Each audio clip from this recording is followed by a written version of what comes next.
Hello tout le monde, et oui, on revient en fondamentaux avec un effet de texte. Et pour ça, pas bien difficile, vous pouvez utiliser une composition fusion, un plan d'effet, une partie de votre clip ou même un texte plus.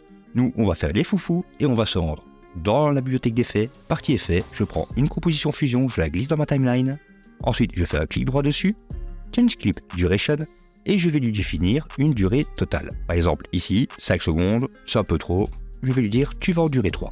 Une fois que c'est fait, vous sélectionnez votre composition fusion et vous rendez dans la partie désignée, bien évidemment. Nous avons ici notre media out auquel on va directement ajouter un texte plus. Ensuite, avec ce texte, partie inspecteur, vous écrivez ce que vous désirez. Vous choisissez une police d'écriture, une couleur si ça vous fait plaisir, et vous définissez ensuite sa taille. Mais avant de commencer à découper dedans, on va finaliser un petit peu notre texte. Pour ça, je sélectionne mon texte juste là, CTRL espace, j'appuie sur SH et je lui ajoute un shadow. Vous sélectionnez et dans l'inspecteur, vous faites les petits réglages qui vous semblent le mieux. Comme ceci, ça me convient. Et là, on va couper dedans. Pour ça, vous avez le choix. Vous pouvez utiliser un B-spline, mais voilà, c'est un petit peu rond, ou alors un polygone, une ellipse, ou, dans cet exemple-ci, un rectangle. Vous l'attrapez, vous le connectez à la partie masque de votre texte, et on va commencer à le positionner. Alors ici, comme vous l'avez compris, on va utiliser cette partie-là du masque comme si c'était notre lame, ce qui venait couper dans notre texte. Je vais donner une petite orientation, agrandir ce dernier et l'ajuster. Alors comme vous remarquez, nous n'avons plus qu'un demi-texte là. Alors pour ajouter la partie du dessus, vous sélectionnez vos 3 nœuds, clic droit, copier, vous cliquez dans le vide, coller et on va les merger. Alors, bien évidemment, on ne voit toujours pas la partie du dessus, c'est normal. Notre rectangle, la copie de notre rectangle, on va l'inverser.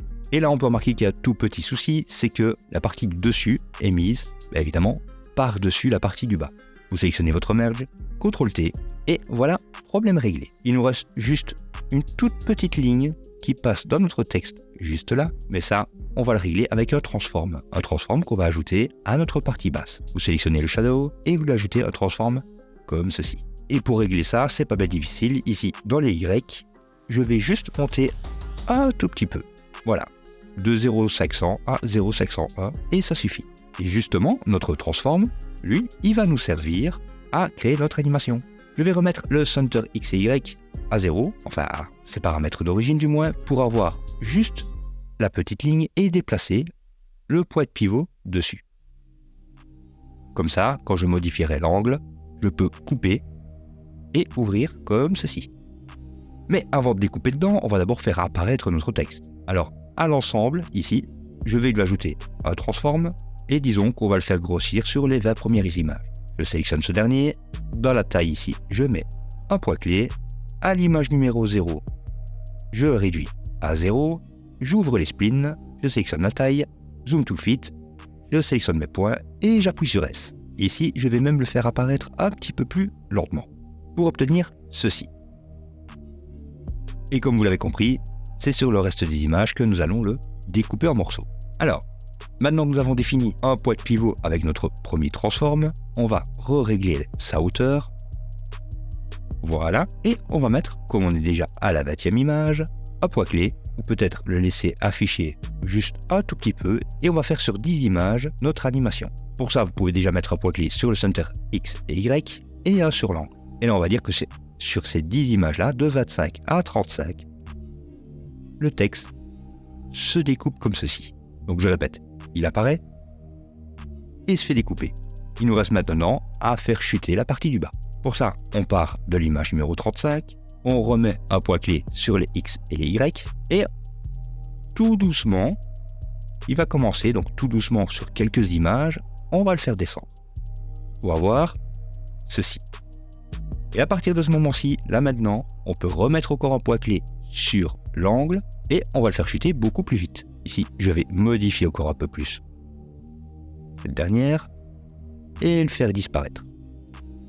Si vous voulez, vous pouvez encore adoucir un petit peu les courbes, une par une, zoom to fit, je les sélectionne et j'appuie sur S. Mais là, vous voyez, c'est pas très cool parce que là, en fait, il va remonter avant de descendre. Donc vous modifiez un petit peu les valeurs s'il faut, pour que ce soit cohérent. Et voici ce que cela va donner.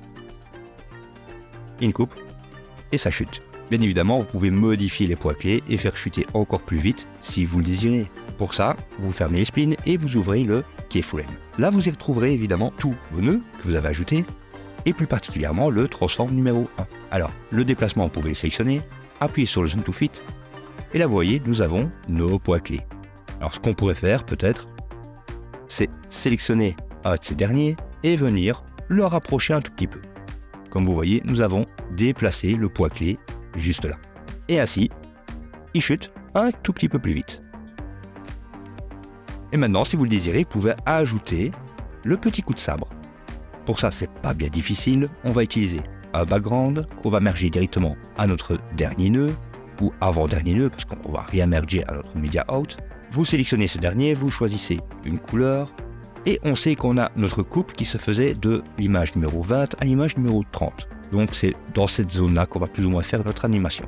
Pour réaliser celle-ci, on va utiliser un polygone dont on va définir la forme, peut-être même s'ajuster directement au bon angle, et on commence à voir notre texte. Ah, ici j'ai un point d'animation, c'est pas cool, le polygone, vous pouvez directement le supprimer si c'était mis, parce qu'en réalité, on va l'animer un petit peu plus tard. Donc, notre texte, on voit qu'il commence à se faire couper de la 20 à la 30, ce qui veut dire que notre coup de lame vient bien évidemment avant. On va le mettre sur les 10 premières images. Alors pour ça, à la 9, j'en ai pas besoin. Donc je vais me placer à l'image numéro 10, activer un poids clé sur le niveau. À l'image numéro 9,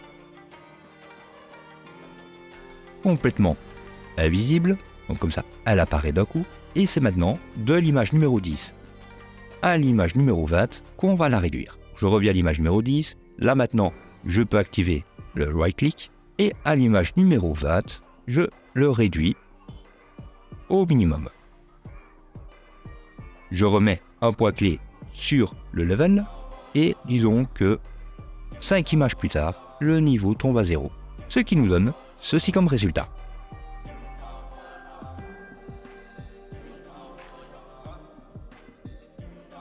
Et si vous devez repositionner un petit peu votre trait, vous pouvez bien évidemment rajouter un petit transform à votre background et peut-être modifier ce qui sera nécessaire. Et voilà, c'est tout pour aujourd'hui. Merci de laisser un petit pouce vers le haut, à vous abonner, à laisser des commentaires, à partager les vidéos et surtout, portez-vous bien et à la prochaine. Ciao, ciao. Victoriae Mundi, et Mundis Lacrima. Ça veut absolument rien dire, mais je trouve que c'est assez dans le ton.